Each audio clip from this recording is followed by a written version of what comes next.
Well, hello, ladies and gentlemen. It's Johnny Gitz here again. And as we're nearly out of lockdown, and hopefully in another 4 weeks we'll be completely out of lockdown, and a few people have asked, I thought I'd do another video just to let you know what's been going on in the Gitz household. Well, to be honest, me and my wife are finding it quite strange readjusting now. We've even started making love like COVID. We both wear face masks and gloves, and two little pricks 6 weeks apart made all the difference. Well, anyway, now that the pubs have opened again, the other night I thought I'd go over and see if I could force a couple of pints down. I just went across to our little boozer across the road here. It's all right. It's called the Round Bush. It gets a few stragglers in there, but it's not a bad little pub. And I just stood there at the bar minding my own business, and this bloke came up to me, started doing all this karate chopping.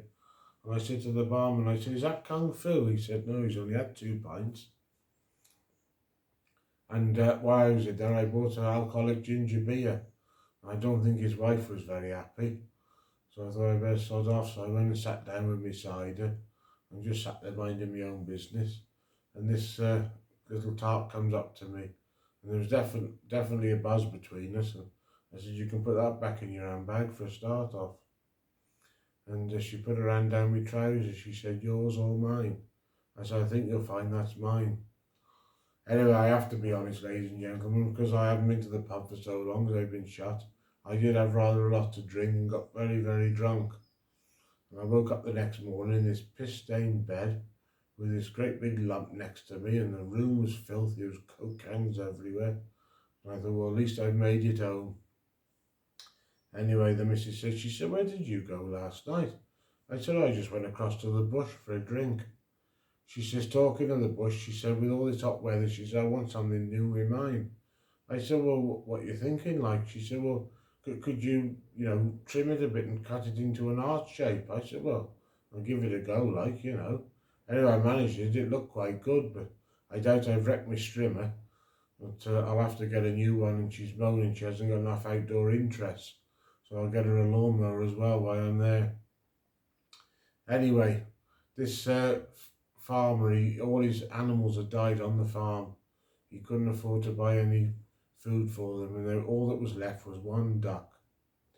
So he said to his son, he said, "Can you take this duck down to market, and whatever you get for it, we can buy some food with it." So he says, "Yeah, no problem." So he goes off with it, and on his way to market, he meets a lady of the night, and she said, "Would you like some of my services?" He said, "Well, I wouldn't mind." He said, "Well, I've got no money." And she looks at the duck and she said, "Well," she said, "I am hungry."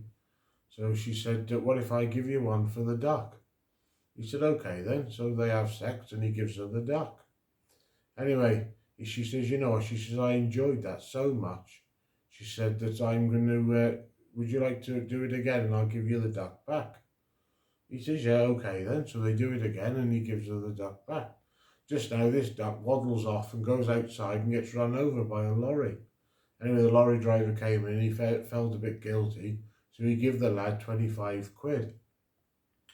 So the lad went back home and his dad said, "How'd you get on?" He said, "Well," he said, "I had a bit of a funny day, Dad." He said, "I got a duck for a fuck for a duck, and 25 quid for a fucked up duck." And there you are. Anyway, what I find strange about all this COVID, is that why it's been on, there's been no talk of terrorists or anything like that. Perhaps they don't work during COVID, I don't know. But it's this ISIS that worries me, and to be honest, I feel a bit guilty now, because I've been putting £200 a month into them for 4% Sodom. And you can't even put the telly on now because there's all these stabbings going on. You've got that lad in Birmingham who was stabbed. You've got a flower seller in London who was stabbed. You've got Sasha Johnson who was shot in Peckham. And the police have now released and said it was a starting pistol that shot her. So that's definitely race related. And my missus won't even put the telly on now because she's frightened of reading all these horror stories. Last night she said, "Why don't we put the video on of our kids when they were born? Because we've got videos of that." I said, "Oh, it makes you depressed." She said, "No, let's put it on." Well, she sat there crying her eyes out watching it. But the trouble is we've got a weepy one to watch tonight as well. England playing football. I tell you what, if that defence was at Dunkirk, we'd all be talking German now. But there you are. Anyway, ladies and gentlemen, with everything that's going on in this world, with the COVID, there's a lot of people out there struggling, both lost loved ones and through mental health from being locked up.